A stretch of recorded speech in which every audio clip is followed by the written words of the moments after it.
पण इकडे आल्यानंतर जे काय आम्हाला मिळालं ना, ते तुम्ही टीजर ट्रेलर मध्ये जे काय लोकेशन पाहताय, लोक बोलतात की अरे हे लोकेशन कुठे आहेत महाराष्ट्रात, कुठून तुम्ही शोधून काढले वगैरे वगैरे, तर सेट लावलेत का वगैरे वगैरे असं जे बोलतायत, म्हणजे सेट कुठलाही नाहीये. सातारा जिल्ह्याच्या पर्यटनाला हातभार लावण्याला हा सिनेमा असू शकतो. पण तुम्ही ही कथा निर्माते किंवा दिग्दर्शक यांना कशी ऐकवली किंवा ही याची सुरुवात कशी झाली? थोडक्यात एक मोठ्या कॅनव्हासवर जाईल मुळातच. विजन अगदी ब्रॉड होतं, कारण त्याच गोष्टी घिसापिट्या स्टोरीज यांना जसे प्रेक्षक कंटाळलेत तसे क्रिएटिव्ह लोक सुद्धा कंटाळले. आज मी या उंचीला बसलोय त्याला कारणीभूत खरं ही सगळी टीम आहे. त्यांच्या खांद्यावर बसलोय खरं तर मी. तर हेच जावळीचं जंगल इंद्रजाल सिनेमासाठी अधिकची गोष्ट ठरणार आहे याच शंका. दुसऱ्या मिनिटाला जर वाघ दिसला ती पण एक विधी असते. निशस्त्र जिवंत वाघ फाडायचा आणि त्याचं कच्चं मांस खायचं. आज आपण या जंगलात आलो, आज 4 किलोमीटर जंगल तुडवत आलोय, जुळू चिटकले आपल्याला. आज इथं अस्वलीची भीती आहे, वाघाची भीती, बिबट्याची भीती, तरी आज इथं आलो ही प्रेम आहे. आणि या सिनेमाचं खरं तर काय भव्य दिव्य सगळं बनलंय त्याचं एक उत्कृष्ट उदाहरण आहे. त्या आगोरीचा अभ्यास कसा केला, त्याच्याविषयी काय वाचन केलं, कोणाला भेटला, त्यांच्यात राहून राहिला का, तर असे काही अनुभव आले का की यार हे किती आवड जीवन आहे? उज्जैन सारख्या ठिकाणी जाणं, युपी बिहारमध्ये आपल्याला माहिती आहे, किंवा मग कुंभमेळ्यासारख्या ठिकाणी जाणं, अघोरी पाहणं, त्यांची कृत्य पाहणं. तर मग ह्या सगळ्या अघोरी विद्या कशासाठी केल्या जातात, का केल्या जातात, याचं उत्तर तुम्हाला इंद्रजाल सिनेमात मिळेल. नाही, मी तुम्हाला असं दिसणार की मी खूप जास्त मॉडर्न आहे, पण मी नाही आहे. आतून मी कल्चरवर बिलीव्ह करते आणि मला पूर्ण माहिती आहे आपला कल्चर काय आहे काय नाही.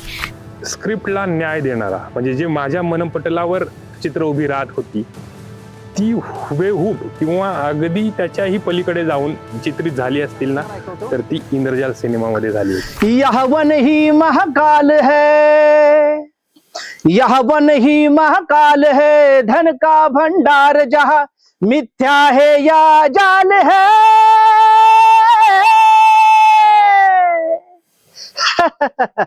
यह इंद्रजाल है, यह इंद्रजाल है, यह इंद्रजाल है, यह इंद्रजाल है, यह इंद्रजाल है, यह इंद्रजाल है, यह इंद्रजाल है, यह इंद्रजाल है. नमस्कार मित्रांनो, मी संदीप इनामके, चित्रपट कला दिग्दर्शक. आपल्या या कला भ्रमंती कार्यक्रमात आपल्या सर्वांचं सहर्ष स्वागत करीत आहे. संदीप इनामके स्टुडिओ आणि नवदीप कला मंदिर या माध्यमातून हे आपलं कला भ्रमंती पॉडकास्ट चॅनल खूप चांगल्या पद्धतीने चालू आहे. पण तुम्ही पाहताय आज मी इकडे कुठे आहे, म्हणजे आपण नेहमी पाहतो स्टुडिओत इनामके आहेत, कलाकार, लाईट लागलेले आहेत, मेकअप चालू आहे. पण मी आज एक आउटडोअरच्या ठिकाणी आलोय, जिथं आपल्याला दिसतंय की जंगल आहे, घनदाट जंगल, नदी आहे, खाली धरण आहे मोठं आणि धुकं आलेलं आहे. पण ह्याच्यात आपल्याला का आलोय, कारण इथे एक सिनेमाचं शूटिंग झालेलं आहे, इंद्रजाल.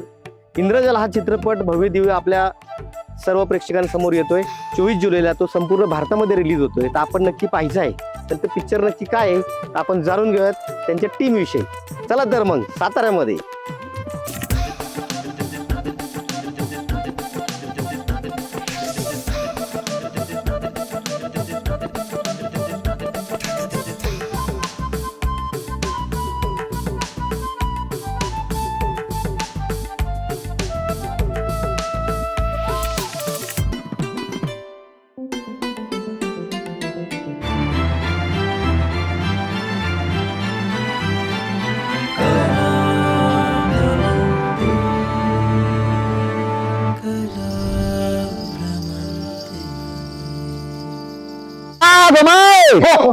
नागमाय, नागमाय, नागमाय, हो नागमाय, हो हो नागमाय, हो हो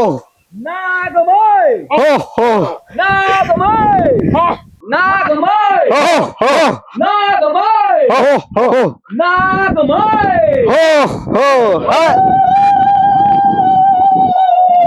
हर हर महादेव, हर हर महादेव. नमस्कार मित्रांनो, मी संदीप इनामके, चित्रपट कला दिग्दर्शक. आपल्या या कला भ्रमंती कार्यक्रमात आपल्या सर्वांचं सहर्ष स्वागत करीत आहे. थँक्यू. वेलकम. आणि तुम्ही आता खरं तर बघा, हे कोण बसते इकडे? अरे यशा, आता तुम्हाला सांगतो, या साताऱ्याच्या राजधानी सातारा या ठिकाणी आज आपण आलेलो आहे. इंद्रजाल हा सिनेमा 24 तारखेला संपूर्ण भारतामध्ये रिलीज होतोय. तो हिंदीमध्ये होतोय, अजून वेगवेगळ्या भाषेमध्ये पुढे येणार आहे. पण हा चित्रपट कसा दिसतोय मित्रांनो तुम्हाला सांगतो. परवा दिवशी मी आता ट्रेलर पाहिला, त्याचे प्रमोशनल सॉन्ग पाहिलं. तुम्हाला सांगतो नामदेवराव की मला एखादा साऊथचा सिनेमा चालला की काय असं वाटत होतं. क्या. तर तो सिनेमा मी पाहिल्यानंतर मी स्क्रोल केला पुढे की अरे काय घ्यावी, त्याची ट्रेलर असेल, त्याची गाणी असतील, त्याचा मेकअप असेल, कॉस्ट्युम असेल, आर्ट डिरेक्शन असेल, खूप सुंदर. पण हा सिनेमा घडलाय कुठे? साताऱ्यात, राजधानी साताऱ्यामध्ये, जिथे छत्रपती शिवाजी महाराजांची भूमी आहे, सज्जनगड, समर्थ रामदासांची भूमी आहे. आणि या भूमीमध्ये मराठी, हिंदी, साऊथचे भव्य दिव्य मोठे सिनेमे होतात. आणि त्या सिनेमासाठी इंद्रजाल या टीमच्या आज आपण संवाद साधायला आलोय. नमस्कार सगळ्यांचं स्वागत आहे कलाप्रवंती टीम मध्ये. आणि खरं तर इंद्रजाल आता आपले लेखक आहेत नामदेवराव. मला इंद्रजाल ही जी गोष्ट संकल्पना तुम्हाला कशी सुचली त्याबद्दल आमच्या प्रेक्षकांना तुम्ही सांगाल. इंद्रजालचा अर्थच असा आहे की मायावी. अच्छा. आणि हा मला वाटतं इंद्रापासून घेतलेला शब्द आहे. कारण इंद्र हा थोडा आपल्या ह्याच्यात पुराणात सापडतो की थोडा बेरकी देव आहे. त्याला जर इच्छित गोष्ट प्राप्त करायची असेल ना तर तो ते रूप घ्यायचा. आणि ते रूप घेऊन ती साध्य केल्यावर कळायचं की अरे हा तर माणूसच वेगळा होता आणि आता त्याने काम साध्य केलंय. तर हे टायटलचा अर्थ असा आहे. आणि टायटल आमच्याकडे चपखल बसले कारण आमची सगळी मायावी जंगलामध्ये घडणारी जी घटना आहे, गोष्ट आहे, मायावी आहे. आणि ज्या मायावी गोष्टी असतात की त्या आपल्याला एक ऑडियन्स म्हणून खूप आवडतात. लहानपणापासून जो जॉनर आपल्याला आवडीचा आहे की काहीतरी लार्जर दॅन लाईफ असावं, एकदम असं कथेसारखं असावं की आपण होल्ड होऊ. तर तसं ते चपखल आम्हाला मिळालं त्याच्यामध्ये आणि ते केलं. गोष्ट मला सुचली त्याचा घटना अशी आहे. असंच मी विचार करता करता जंगलाचा विचार करत होतो आणि जंगलातल्या रहस्यांचा विचार करत होतो. तर त्यावेळेस मी मारुती चितमपल्ली किंवा व्यंकटेश माडगुळकर यांची पुस्तकं लहानपणापासून वाचत आलो. तर त्याच्यात काही निळावंतीचं रहस्य त्याने मला खूप असं हे केलं, उद्युक्त केलं की अशा जॉनरचा सिनेमा असायला हवा. पण या सिनेमात मग अगदी परिकथेसारखी कथा पण नसावी आणि तो आज पण रिलेव्हंट झाला पाहिजे सिनेमा. म्हणून मला एक असं त्याचं बीज म्हणू शकतो आपण. जंगलामध्ये वीरप्पन हे नाव सगळ्यांना परिचित आहे. आणि वीरप्पन हा एक दरोडेखोर होता, तस्कर होता किंवा एक असं मीडियाच्या समोरचं पात्र होतं की जे सिनेमातच बघायला मिळायचं ते रिअल मध्ये होतं. पण ज्यावेळी त्यांचा एन्काउंटर झाला तर 20 वर्ष साधारणपणे त्यांनी हे सगळी माया जमवली होती आणि ते धन अकूत धन अशा पद्धतीचं होतं. तर ते कुठे असेल आता ते काय सापडलं नाही ना नंतर, कारण त्याचा एन्काउंटर रस्त्यावर झाला. पण तो ज्या 3-4 जंगलामध्ये राहायचा त्याने ते धन आतापर्यंतच मिळवलेलं ते कुठेतरी गाडून ठेवलेलं असतं. मग ते बऱ्याच लोकांना माहिती की कुठे ना कुठं आहे. मग ते गुप्तधन कधी होतं, एखादं धन गाडून ठेवल्यावर त्याचं गुप्तधनात कधी रूपांतर होतं. तर मी माझ्या पद्धतीने एक त्याला टर्म दिलेली आहे की 12 वर्ष लागतात. 12 वर्ष जर ते राहिलं धन जमिनीखाली तर ते होतं गुप्तधन. आणि मग ज्यावेळेस गुप्तधन होतं ते आपल्याकडे राहत नाही, ते जातं कुबेराकडे. ते सरकतं काहीतरी. हा, आणि कुबेर त्याचं रक्षण करायला यक्षाला नेमतो. मग यक्ष त्याच्यावर जबाबदारी असते की हे धन एका निर्मळ अशा आत्म्याला दे. पण त्याच्या बदल्यात काही अटी असतात, त्या खूप खडतर असतात. तर ही त्या नाट्य बीज आहे. खरं तर ही सुचलं आहे. आता त्याच्यात मी खरोखर वीरप्पन घेतलेलं नाही. तर अशी ही गोष्ट मला म्हणजे याचं बीज सुचलंय ते वीरप्पनच्या जंगलात दडलेल्या धनापासून. बरोबर आहे. आता वीरप्पन ही गोष्ट सगळ्यांनी पाहिलेली आहे. पण त्याच्यावरती एक सिनेमा पण आला होता, मध्ये पुष्पा सिनेमा झाला. त्यांना म्हणजे आता हेच जंगलामध्ये जी काही नैसर्गिक संपत्ती आहे त्याच्यावरती मोठा सिनेमा झाला. ते सोडावरती KGF सिनेमा झाला, मोठा सिनेमा. आता पण त्याच पद्धतीचा हा सिनेमा दिसतोय.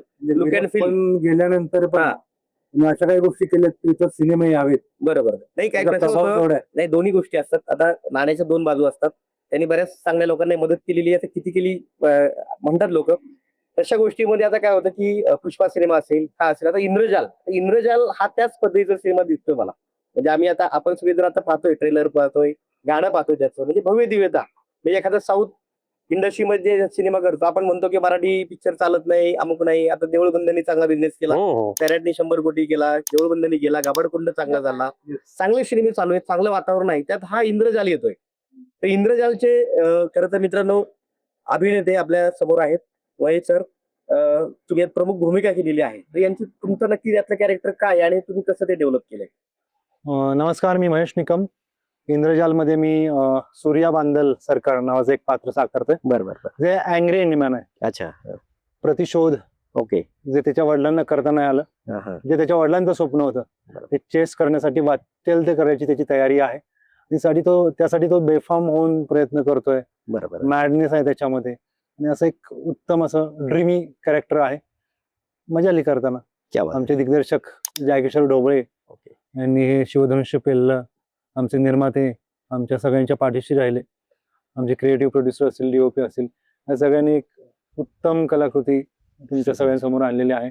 आम्हाला सगळ्यांना हे व्यासपीठ देण्यात रायटर सर तर आहेच, मग त्यांनी एवढी उत्तम लिहिली गोष्ट, त्यामुळे आज तुम्हाला जे वेगळे पण जाणवतंय किंवा दिसतंय तिथूनच आलं ते. एवढी उत्तम कॅरेक्टर्स त्यांनी लिहिली, त्यामध्ये ती करताना अजून एक्साइटिंग. ज्यावेळेला संधी प्रत्येकाला आमच्याकडे आली तेव्हा एक्साइटेड झालो ऑब्विसली, पण नंतर जबाबदारीचं भान लगेच जाणवलं, कारण एवढं सुंदर लिहिलंय.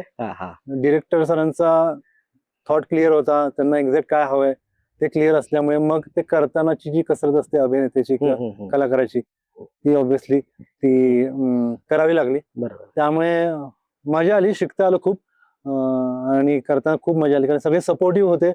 सगळ्यांनी प्रत्येकाला प्रोत्साहित केलं, पुश केलं, त्यामुळे मजा आली, एकंदर खूप मजा आली. आता सर, आता या सिनेमाचं शूटिंग म्हणजे याचं चित्रीकरण सातारा परिसरात झाले. कास पठार असेल किंवा जवळपासची सातारा परिसर, सज्जनगड तर जवळपासची मोरघळ या, आणि आज आपण इथेच पाहतो की गुहा आहे, छान झाड आहे, पाऊस पडतोय, धुकं आहे मागं, आणि हा म्हणजे पाहतानाच आपल्याला सगळं हॉरर वाटते, भीतीदायक वाटते सगळ्या गोष्टी. तर काहीतरी इथे आहे असं जाणवते. खरं तर आपल्याकडे अभिनेत्री पण आहेत, मी त्यांच्याकडे थोड्या येणार आहे. लास्ट त्यांच्यावर पूर्ण सिनेमा आहे, ते बघूयात आपण नंतर. तर याच्यामध्ये मित्रांनो तुम्हाला सांगतो की हा आता प्रोडक्शन हाऊस, म्हणजे आता प्रोडक्शन हाऊस साताऱ्याचं आहे. त्यांनी सुंदर साताऱ्यात पण यापूर्वी अपहरण, गंगाजल म्हणजे भरपूर प्रकार ज्यांनी मोठे मोठे सिनेमे केले. सातारा वाई असेल किंवा परिसर असेल, त्यांनी भरपूर इंडस्ट्रीला खूप योगदान दिलेले आहे. भौगोलिक दृष्ट्या, नैसर्गिक दृष्ट्या जे लोकेशन सुंदर आहेत, आणि यातली जी काही टीम आहे इथली लोक खूप चांगली आहेत की ती मदत करतात फिल्म इंडस्ट्रीसाठी. तर सातारामध्ये शूट करताना तुम्हाला काही लोकेशन कसे निवडले गेले किंवा त्याचं शूटिंग मध्ये काही अडचणी आल्या का तुम्ही कसे पुढे हा सगळा जो काही डोलारा घेऊन गेला पुढे, ते कसं पूर्ण झाला पिक्चर हा? ऍक्च्युली आमच्या सिनेमाचं पूर्वी पालघरमध्ये शूट होणार होतं. अच्छा, बरं. पण मग ज्या वेळेला आम्ही शूट करणार होतो त्यावेळेला आम्ही परत एकदा गेलो. मी रेकी वगैरे सगळं फायनल झालं होतं. ओके. पण ज्या वेळेला शूट करणार होतो त्याच्या काही दिवस अगोदर सगळी टीम गेली आणि तिकडे सगळी पानगळ झाली होती. त्यामुळे ते सगळं ओकं बोकं असं ते जंगल दिसत होतं. बरोबर. पण त्यानंतर आमचे जे क्रिएटिव्ह प्रोड्युसर आहेत त्यांनी जे जावलीचं खोर आहे आपलं, महाबळेश्वर पासून अगदी कोयनेच्या उगमापर्यंत, तर जे हाय डेन्सिटी असलेलं हे जंगल आहे ते त्यांनी सुचवलं. पण मग अचानक एवढा मोठा निर्णय, डिसिजन घ्यायचा की इकडे सगळं शिफ्ट करायचं वगैरे वगैरे, सरांनी, दिग्दर्शक सरांनी, प्रोड्युसरांनी मग निर्णय घेतला. आम्ही इकडे झालो. पण इकडे आल्यानंतर जे काय आम्हाला मिळालं ना, जे तुम्ही टीजर ट्रेलर मध्ये जे काय लोकेशन्स पाहताय, लोक बोलतात की अरे हे लोकेशन कुठे आहेत महाराष्ट्रात, कुठून तुम्ही शोधून काढले वगैरे वगैरे, तर सेट लावलेत का वगैरे वगैरे असं जे बोलतायत, तर सेट कुठलाही नाहीये, सगळे रिअल लोकेशन्स आहेत. आणि हे सगळे आम्ही गुगलवरून काही आम्हाला सजेशन आले होते, स्थानिक ब्लॉगर्स असतात, युट्यूब ब्लॉगर्स, त्यांच्याकडून आम्हाला हे समजले. मग आम्ही तिथे जाऊन ते बघितले, सर्च केले आणि मग आवडले. एवढं सुंदर निसर्ग आहे, काय पाहिजे. म्हणजे एका दिग्दर्शकाला, एखाद्या डीओपीला याच्याहून सुंदर काय असू शकत नाही. त्यामुळे हे जे दिसते ते भव्यता, ग्रँजर, सुंदर ब्युटी आपल्या साताऱ्याची कमाल आहे. सातारा जिल्ह्याच्या पर्यटनाला माझं व्यक्तिगत मत आहे सर, हातभार लावण्याला हा सिनेमा असू शकेल. नक्की. हा चित्रपट झाल्यानंतर बरेच या लोकेशन वरती लोक, पर्यटक येतील, व्हिजिट देतील. तर मला नामदेवरावांना विचारायचे की बऱ्याच वेळा काय होतं की मोठा सिनेमा, आता लेखक म्हणून आता कथा त्याची रेडी असते, कथा, पटकथा, संवाद, गीतं लिहितो आपण, पण त्याच्यानंतर एखादा निर्माता शोधणं आणि तो एखाद्या प्रोडक्शन हाऊसकडे तयार करणं. पण बऱ्याच वेळा काय असतं की हा अमुक मुंबईचा कंपनीवाला आहे, मोठं प्रोडक्शन हाऊस आहे, तरच हा मोठा सिनेमा होतो, किंवा असं एक चित्र किंवा वलय असतं किंवा आपल्या मनात भीती असते की ही कथा घेऊन कुठे जायचं किंवा कोणाला शोधायचं, एवढ्या मोठ्या लेवलवरती काम होईल का किंवा आपली कथा पोचेल का. पण तुम्ही ही कथा निर्मात्या किंवा दिग्दर्शक यांना कशी ऐकवली किंवा ही याची सुरुवात कशी झाली थोडक्यात? मी एका सिनेमाचं शूट करत होतो फलटण मध्ये. त्यावेळेस मला फोन आला प्रोडक्शन कडून की आम्ही अशा एका वेगळ्या कथेच्या शोधात आहोत की जी आपल्याला करताना मजा येईल आणि जी एक मोठ्या कॅनव्हासवर जाईल. मुळातच विजन अगदी ब्रॉड होतं, कारण त्याच गोष्टी घिसापिट्या स्टोरीज यांना जसे प्रेक्षक कंटाळलेत तसे क्रिएटिव्ह लोक सुद्धा कंटाळलेत. मग जसं मी मागाशी सांगितलं की ते बीज माझ्या डोक्यात होतं, मग मी एक वन लाईन लिहिली मोबाईलवर आणि पाठवून दिली. म्हटलं हे वाचा. तर ते वाचल्यावर मला फोन आला की तुम्ही मुंबईला कधी येणार? तर म्हटलं मी एक 7-8 दिवसात येतोय. मग आलो मुंबईला. बोरिवलीमध्ये आमची मीटिंग झाली. मी पुन्हा एकदा तिथं गोष्ट सांगितली. गोष्ट ऐकायला दिग्दर्शक, प्रोड्युसर आणि मला वाटतं अजून 2 सपोर्टिव्ह असे टेक्निशियन्स होते. गोष्ट खूप आवडली. आता ज्या वेळेस गोष्टीचा आवाका मोठा येतो तर बजेट सुद्धा मोठं येतं त्याला, कारण शेवटी कॉम्प्रोमाइज करून चालत नाही. जे पुरेसं बजेट आहे ते असायलाच हवं. आता काही पार्ट जो आहे की तो VFX नेच येतो, CG ने येतो, कारण एवढे चमत्कार दाखवायचे ते अगदी स्पेशल इफेक्ट्स मध्ये नाही होत.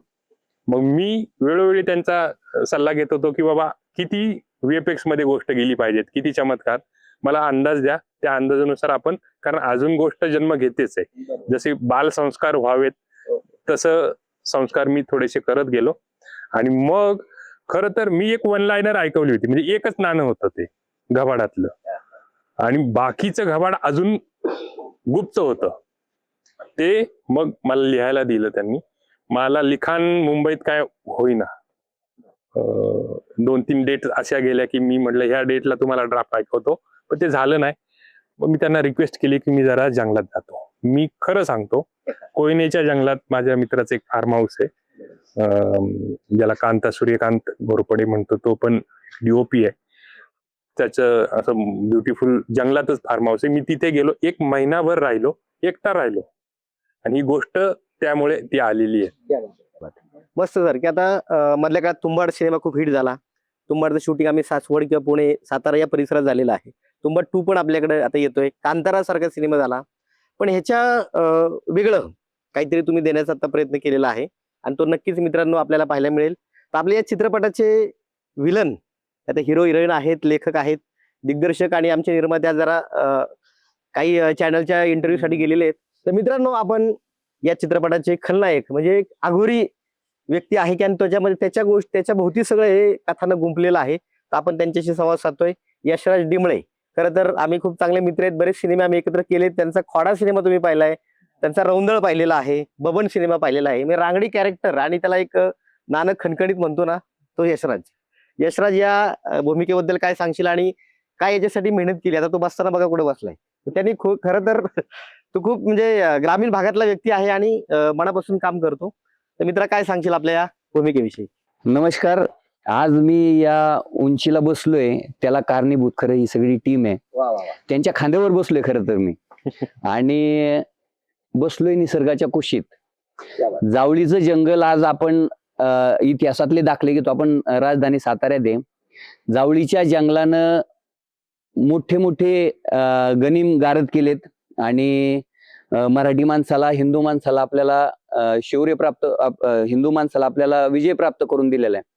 तर हेच जावळीचं जंगल इंद्रजाल सिनेमासाठी अधिकची गोष्ट ठरणार आहे यात शंका नाही. जगाच्या पाठीवरती नक्कीच साताऱ्याचं नाव, या जावळी जंगलाचं नाव नक्कीच कुठेतरी वरती घेऊन जाईल याची खात्री. आणि संदीप, तुम्ही कला दिग्दर्शक आहात, या गोष्टींची व्हॅल्यू तुम्हाला ठाऊक आहे.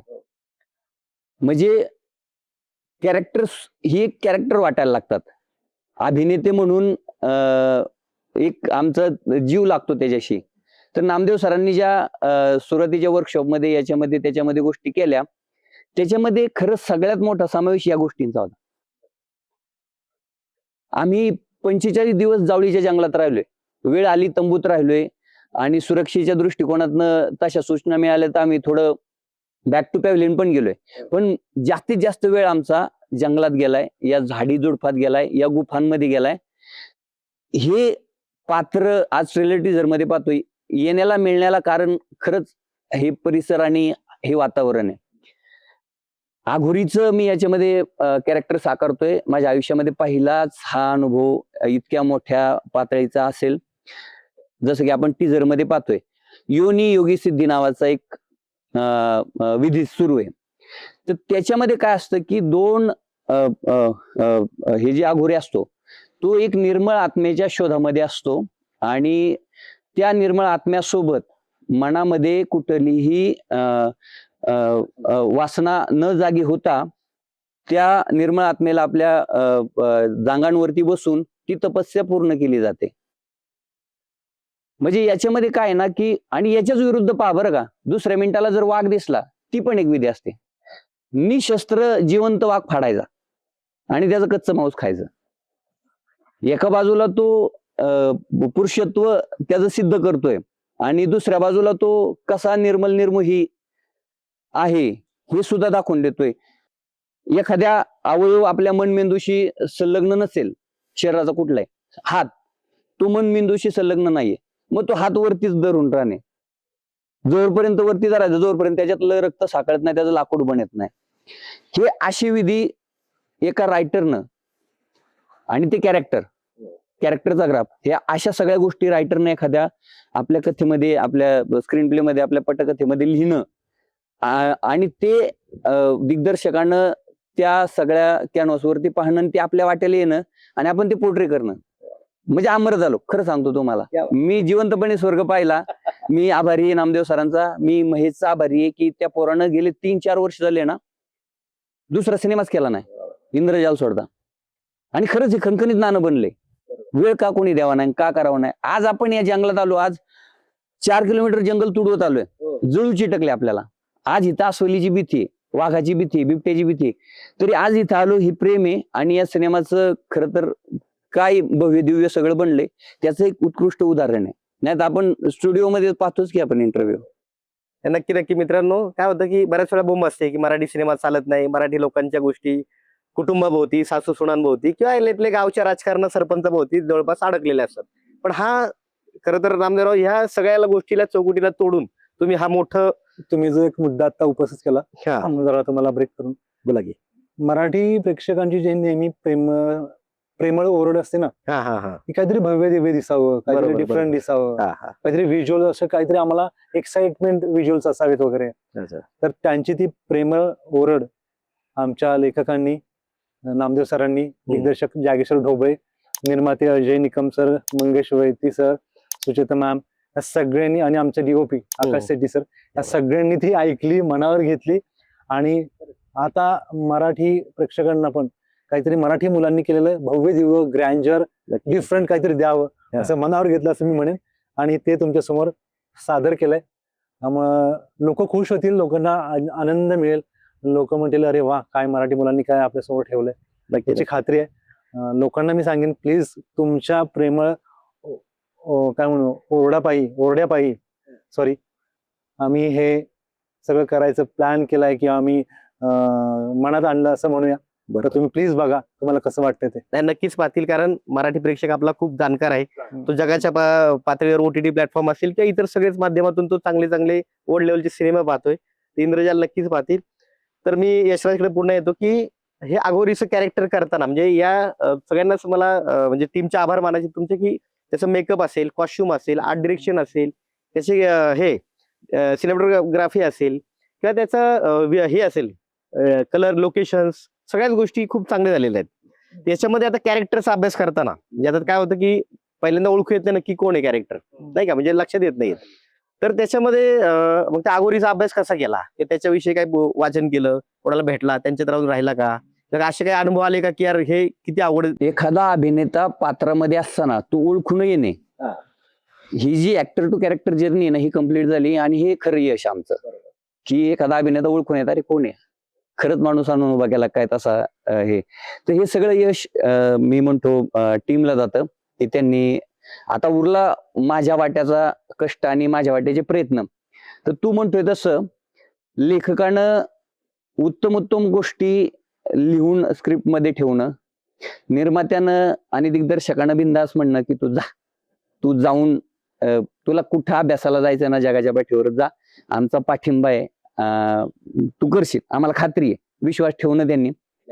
उज्जैन सारख्या ठिकाणी जाणं, युपी बिहारमध्ये आपल्याला माहिती आहे, किंवा मग कुंभमेळ्यासारख्या ठिकाणी जाणं, अघोरी पाहणं, त्यांची कृत्य पाहणं, या सगळ्या सोबत लेखक दिग्दर्शकाचं मार्गदर्शन आणि आपल्या सोबतचे जे सगळे अभिनेता आणि अभिनेत्री आहे, त्यांच्या बारीक सारीक गोष्टींनी आपल्याला पाठबळ मिळणं, आपण त्याच्यात बारकावे काढणं, शोधणं. मी खरंच मला आभार मानू वाटतं शनायाची, की जो योनियोगी सिद्धीचा जो एक त्याच्यामध्ये आपल्या ट्रीजर मध्ये जो सीन दिसतोय, एका महिलेनं एका चांगल्या कलाकृतीसाठी इतकं डेडिकेशन हे देणं, मी नाही माझ्या आयुष्यात अशी अभिनेत्री पाहिली. महेश सारखा अभिनेता. आमच्याकडे रीग नाही, आम्हाला जंगलात इथं कॅमेरा कसा आणून, लाईट कसा आणून याचा प्रश्न पडलाय. फाईट सिक्वेन्स मध्ये आपल्याला ट्रेलर मध्ये दिसेल, त्याला असा उचलून पाठीवर घेतलाय आणि कडकन मोडलाय. त्याला 20-25 वेळा पाठीवर तसा घेतलाय. आणि आपल्याला माहिती की प्रेशर किती होतं आपल्या मानक्यावरती. मला कौतुक वाटतं ह्या सगळ्यांचं करावं, की मी सुरुवातीला शब्द वापरला, मी जर आज उंचीला बसलोय ना तर मी ह्यांच्या खांद्यावर बसलोय. ह्याच्यात माझे प्रयत्न एवढीशी तुझेच असतील, पण ह्या सगळ्यांनी जे दिलंय ना त्यासाठी मी खरंच इंद्रजाल टीमचा आभारी आहे. त्याच्याहूनही जास्त मी आभारी राहील आपल्या सगळ्या ऑडियन्सचा, की 24 तारखेला जाऊन तुम्ही, संपूर्ण भारतभर सिनेमा रिलीज होतोय.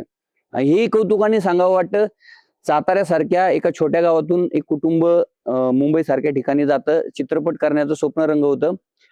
आपल्या नवऱ्याचं स्वप्न नोकरीमुळे अपुरं राहिले चित्रपट निर्मितीचं, हे एका महिलेनं, निर्मात्या मॅडम आहेत आपल्या, त्यांनी हेरणं आणि त्यांनी स्वतः हे सगळं उभं करणं आणि टीमचा त्यांना पाठिंबा मिळणं, पॅन इंडिया सिनेमा रिलीज करणं, ही खरंच कौतुकाची आणि खूप मोठी बाब आहे. आणि त्याच्यामुळेच कदाचित आम्ही सगळे एकजीव झालोत आणि हा सिनेमा उभा केलात. आणि 24 तारखेला पॅन इंडिया सिनेमा रिलीज होतोय. एक मराठी कुटुंब हा सिनेमा प्रेझेंट करते, प्रोड्यूस करते, याचा खरंच अभिमान आहे. आणि मराठी पाऊल, मराठी झेंडा असाच उंचवत राहो अशी माझी अपेक्षा. तर मग ह्या सगळ्या अघोरी विद्या कशासाठी केल्या जातात, का केल्या जातात, याचं उत्तर तुम्हाला इंद्रजाल सिनेमात मिळेल. नक्कीच त्याला खूप ठोस कारण आहेत. तर आपण नक्कीच इंद्रजाल सिनेमा पाहिलात की तुम्ही अंदाज आडाखे बांधा. नामदेव सर मागाशी नामदेव सरांनी उल्लेख केला की निळावंती ग्रंथ, यक्ष, कुबेर या सगळ्याला घेऊन फार छान छान मंत्रोच्चार पण याच्यात माझ्या वाट्याला आले, की ओम यक्षाय कुबेराय वैश्रवणाय धनधान्याधिपतीये धनधान्यां समृद्धीं देही दापये दापये स्वाहा. या अशा संस्कृतच्या जोड सुद्धा आलेल्या आहेत ह्या पात्राला बोलताना. ते आले हिमालयातनं, बोलवलं गेले कोणाकडनं तरी, उसे बुलाया गया था. तो मग हिमालयातनं आल्यामुळं त्याला जोड संस्कृतचा आहे. तर नक्कीच हिंदीत सिनेमा पहिल्यांदा करतोय, त्यातून संस्कृतचा जोड आहे. तर या गोष्टी खूप चॅलेंजिंग, मजा आली. तर मित्रांनो, एक प्रमोशनल सॉन्ग की जे अघोरी जे गाणं आहे, मोठं सगळं नृत्य चालू आहे, भस्म उधळत आहेत, आग फायर दिसते सगळीकडे, तर ते गाणंचे जे लेखक आहेत आपले योगेश दांगट, हे आपल्या समोर आहेत. तर तुमचं खूप छान गाणं लिहिलं, तुमचं अभिनंदन खरं तर वाढायचं. आणि हे गाणं, आता ही कथा ऐकली, तर ते गाणं कसं तुम्ही कसे शब्द सुचले आणि कशी चाल लावली त्याला, आणि ते कसं डेव्हलप झालं पुढे? ऍक्च्युली मी या फिल्म मध्ये भुरा नावाचं कॅरेक्टर करतोय. कॅरेक्टर खूप अफलातून आहे आणि त्या कॅरेक्टरसाठी खरंच नामदेव मुरकुटे सरांचे मनापासून आभार, की कॅरेक्टर खूप ब्रँड आहे. आणि ते मला खरंच ते कॅरेक्टर इंद्रजाल सारख्या मोठ्या मूवी मध्ये, जो खरंच खूप भारी सिनेमा आहे, तुम्ही 24 तारखेला थिएटर मध्ये जाऊन बघितल्यानंतर तुम्हाला याची वाईब कळेल. या चित्रपटात मला काम करण्याची संधी मिळाली आणि मी जवळजवळ भरपूर 7-8 दिवस झालं मग प्रत्येकाचं कॅरेक्टर, प्रत्येक म्हणजे लोकेशन, जंगलातले इकडं तिकडं असं सगळं बघितलं. आणि मग ते मला म्हणजे समजलं की ही काय कॉन्सेप्ट आहे. मग त्यानंतर आमचं शूटवर इकडे शूटचे सीन चालू असताना आमची चर्चा वगैरे इकडे तिकडे व्हायची. पण नामदेव सर म्हणले जरा गप्प बसा सीन चालू आहे इकडे तिकडे काय. मग सरांना म्हणले की सर एक गाणं लिहू का? तर सर म्हणले लिही की गाणं लिह वगैरे, ते काय सर असं वाटलं काय असेल, म्हणलं लिहितो. मग काय झालं माहिती आहे का, ऍक्च्युली म्हणजे दांगट शाहीर म्हणून आपले आजे पंजे वगैरे आम्हाला शाहिरीची वारसा लाभलेला आहे. त्यामुळं मग मला ते इझिली जमलं. ऍक्च्युली सरांना सांगितलं, मी लिहिलं गाणं, सरांना ऐकवणार होतो. सर म्हणले इथे शूटिंगच्या सेटवर नको, इकडे साईडला आहे. सर वाटलं काहीतरी लिहिलं असेल. मग सरांना ऐकवलं तर त्यांनी सांगितलं की अरे वा, आपल्यातून आहे, छान आहे, हे सगळ्यांना ऐकूया. मग शूटिंगच्या सेटवर 2 मिनिटं माझ्यासाठी शूटिंग थांबवायला लावली, सगळ्यांना ऐकवलं, सगळ्यांना आवडलं. मग परत 4-5 वेळा सारखं शूटिंगवर ऐकवलं आणि त्यांनी ते गाणं रेकॉर्ड केलं. मी ते गाणं तुम्हाला ऐकवतो. यह वन ही महाकाल है, यह वन ही महाकाल है, धन का भंडार जहाँ मिथ्या है या जाल है.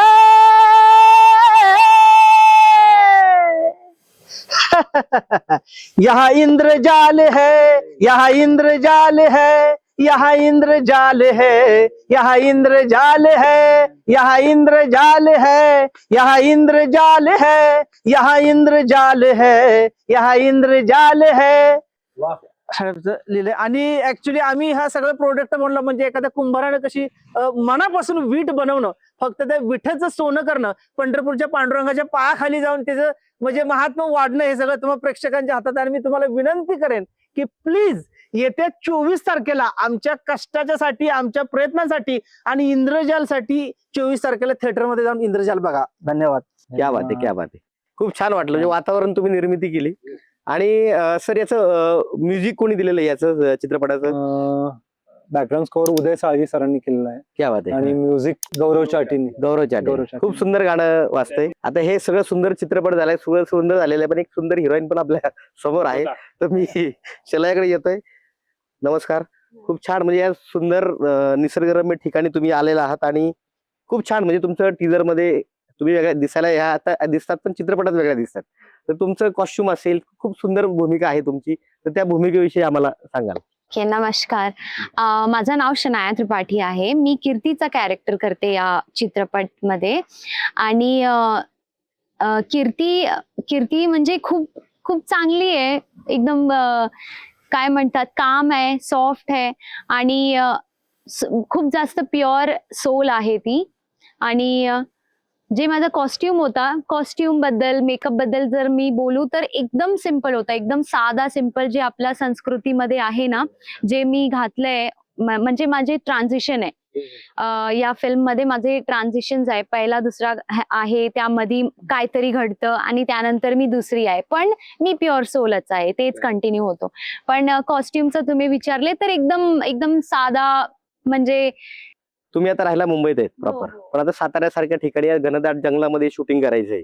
मग हा अनुभव पहिलाच होता की यापूर्वी काही केलं होतं तसं? नाही, जंगलात मी काहीच नाही केलंय. हा माझा पहिला होता आणि खूपसूरत एकदम, म्हणजे काय, मी माझ्याकडे शब्द नाहीये, पण एकदम नवीन हे होता, एक्सपिरियन्स होता आणि एक्सप्लोर केलं मी वर्कशॉप मध्ये. आमचं म्हणजे खूप चांगलं झालं सगळं. क्या बात आहे, क्या बात आहे. आता कॉस्ट्युम बऱ्याच वेळा काय होतं की व्हॅनिटी व्हॅन हे बाकी, आता हे पाहिलं आपण, आता डोंगर आहेत, इथून काही 4-5 किलोमीटरला काही गाड्या काही लागत नाहीत. पण असं होतं बऱ्याच वेळा की आता वॉशरूमची गोष्ट असते किंवा चेंजिंग असतात, इतर गोष्टी अडचणी असतात खूप, पण शूटिंग बरेच दिवस चाललं होतं. मग त्यात काय अडचणी आल्या का? त्यातून तुम्हाला, आता तुमचं जगणं मेट्रो स्टाईल मध्ये आहे, पण इथलं गोष्ट तुम्हाला कसं, तुम्ही त्याच्यात समरस झाला या गोष्टीमध्ये? मी जर तुम्ही बरोबर बोललेत, आम्ही खूप लांब आहात, म्हणजे काय ते वाहन नाही येऊ शकत ना, तर तरी पण तिकडे माझं खूप जास्त फॅसिलिटी होता on set. If I want change, मला चेंज करायचंय, मला घेऊन जातात आणि करणार. पण इथे राहून राहून तुम्ही बघितले गुफेत, म्हणजे केवढा मोठा गुफा आहे. तसं बिईंग अ फिमेल मला काय असं अनकम्फर्टेबल वाटलं नाही. माझी टीम खूप जास्त सपोर्टिंग होती, माझ्याकडे फॅसिलिटी पण होता. पण मी चूज करून, कधी कधी आपल्याला आलस येतो, हा चल इथेच करून घेऊया, तिकडे जाऊया, ते मेन चेंजेस साठी कधी कधी एकदम थोडं चेंजेस हवे. पण फॅसिलिटीज होते, खूप जास्त फॅसिलिटीज ऑनसेट वर होते. मला असं वाटलं नाही की म्हणजे खूप जास्त रॉ होतोय, रफ होतोय, इकडे सगळं करायचंय. नाही, ते आपला डिसिजन होतं. बरोबर. पण सुंदर तुमचं कॅरेक्टर आणि त्यातले जे काही चेंजेस आहेत त्याचे आता लोकांना पाहायला मिळतील. आणि हे व्यक्तिरेखा साकारताना, म्हणजे आता काय होतं, ब्रिटिश काळ आहे त्याच्यामध्ये, म्हणजे पूर्वजांचा काळ, ब्रिटिश काळ, नंतरचे ते सोडं उलगडताना बऱ्याच गोष्टी पुढे घेऊन जातात. मग त्याचा, त्या कल्चरचा, म्हणजे कल्चर, गावाकडचं कल्चर आहे, आपलं भारतीय संस्कृतीतलं एक प्रदेशातली गोष्ट आहे, मग त्याचा अभ्यास तुम्ही कसा केला? त्या कॅरेक्टरशी कसं तुम्ही जवळ साधण्याचा प्रयत्न केला? नाही, मी तुम्हाला असं दिसणार की मी खूप जास्त मॉडर्न आहे, पण मी नाहीये. आतून मी कल्चरवर बिलीव्ह करते आणि मला पूर्ण माहिती आहे आपला कल्चर काय आहे, काय नाही, काय आपली आउटफिट आहे, काय आपलं लँग्वेज आहे, ते सगळं मला माहिती आहे. माझी मराठी थोडी खराब आहे, पण मी प्रयत्न करते बोलायला. मी म्हणजे असं काय नवीन नव्हतं. कल्चर बद्दल जर मी बोलू तर असं शॉक नव्हता की अरे मला खूप जास्त मोठा ट्रान्झिशन करायला लागतील शनायामध्ये आणि कीर्तीमध्ये, तसं काय नव्हतं. एकदम 80% सेम. लिखाण झालं, पण दिग्दर्शक पॉइंट ऑफ व्ह्यू म्हणजे हा सिनेमा सुंदर होण्यामागं एक काय होतं, पडद्यामागचा मेन कलाकार, प्रमुख, कॅप्टन ऑफ द शिप, दिग्दर्शक, याविषयी तुम्ही काय सांगाल? कथेला जन्म जरी लेखक देत असला तरी ते बाळ ज्या शाळेत टाकायचे त्याचा शिक्षक असतो दिग्दर्शक. कारण त्या बाळाला पुढे जाऊन कसं वळण द्यायचंय, कुठे शिकायला टाकायचं आणि त्याचा ग्राफ काय करायचा आहे ते सगळं दिग्दर्शक करतो. आणि माझी ही 7वी-8वी ही फिल्म आहे. त्याच्या आधी मी बंदुक्या नावाची एक फिल्म केली होती, ज्याला मला राज्य पुरस्कार मिळाला. त्याच्यानंतर बिस्किट नावाची एक फिल्म केली, इब्लिस, अंकुश, अप्सरा अशा सिनेमे केले. मराठीतली ही पहिली फिल्म आहे. सॉरी, चुकलो मी, आधी मराठी खूप केल्यामुळे मी मराठीतली म्हटलो, पण ही हिंदीतली फिल्म आहे, पहिली फिल्म आहे. त्यासाठी मी थोडासा अभ्यासही केला हिंदीचा, आणि आपलं शब्द चुकू नयेत किंवा त्याच्यातले प्रोनाऊन्सिएशन काय असावेत किंवा लिखाणातच तो कसा शब्द आहे यासाठी मी एक्सपर्ट कडून सल्ला घेतला. पण माझ्या आजपर्यंतच्या सिने कारकिर्दीमध्ये स्क्रिप्टला न्याय देणारा, म्हणजे जे माझ्या मनपटलावर चित्र उभी राहत होती ती हुबेहूब किंवा अगदी त्याच्याही पलीकडे जाऊन चित्रित झाली असतील ना, तर ती इंद्रजाल सिनेमामध्ये झाली आहे. आणि याचं श्रेय खरं सांगतो दिग्दर्शकाला जातं, कारण तो ठाम राहिला त्या गोष्टीवर. आणि पुन्हा माझ्या मनात जे पहिलं चित्र दिसलं त्यानंतर दिग्दर्शकाच्या दृष्टीने, त्याच्या पर्स्पेक्टिव्हने जे चित्र दिसलं, आणि बाबा आम्हाला जसं हवं आहे ते सिनेमॅटोग्राफरला पण जमलं पाहिजे आणि त्यालाही आम्हाला समाधानकारक वाटलं पाहिजे की अरे हा, ही फ्रेम करेक्ट आहे. त्यामुळे हे तिन्ही पार्ट आहेत ना, इतके संलग्न आहेत, त्याला जोडलेले आहेत. याच्यातला कुठलाही वीक पडला ना, उत्तम गोष्ट लिहिली, दिग्दर्शन चांगलं नाही मिळालं, फेल. दिग्दर्शन चांगलं मिळालंय पण सिनेमॅटोग्राफीमध्ये मजा नाही, फेल. तर ह्या सगळी कलेक्टिव्ह कला आहे, ती सगळी जुळून आली तर एक चांगलं कलाकृती बनते. त्याचं उत्तम उदाहरण ही फिल्म आहे. दिग्दर्शक आज आमच्या सोबत खरं तर इथं असला असता तर आनंद झाला असता, पण काय दिवस थोडे राहिल्यामुळं अजून प्रमोशनल ऍक्टिव्हिटीज सुरू आहेत त्या काही सिटीजमध्ये, तर तिकडे निर्माते आणि दिग्दर्शक आणि DOP ते तिकडे आहेत. आम्ही इकडे आलो नट, आणि मी त्याच्यात एक नट म्हणून पण काम केलंय, तर आम्ही इकडे उपलब्ध झालो. तर तेही आम्हाला खूप मिस करत असतील, आम्ही इकडे मिस करतोय, आणि आम्ही खूप उत्सुक आहे एकत्रित सिनेमा बघायला, आणि तुम्हाला तो नक्कीच आवडणार आहे याची मी ग्वाही देतो. तर मित्रांनो, इंद्रजाल हा 24 जुलैला संपूर्ण भारतामध्ये प्रदर्शित होतोय. हा हिंदी सिनेमा आहे, सर्वांना कळेल, सगळी त्याची गाणी सुंदर आहेत, सगळं तुम्ही त्याचा पूर्ण चित्रपट हा समोर उलगडलेला आहे, आपल्या टीजर आणि गाण्यांवरून लक्षात येतोय. तर माझी विनंती आहे की आपल्या सर्वांनी हा चित्रपट पाहा. आपल्या कला भ्रमंती टीमकडनं, संदीप इरामके स्टुडिओ आणि नवदीप कला मंदिर यांच्याकडनं इंद्रजालसाठी आपल्याला मनपूर्वक शुभेच्छा. आणि तुमचा आपला हा चित्रपट खूप यशस्वी हो, आणि असे चित्रपट पुढे येत जा, आणि आम्हालाही त्या चित्रपटात संधी द्या अशी विनंती करतो. धन्यवाद.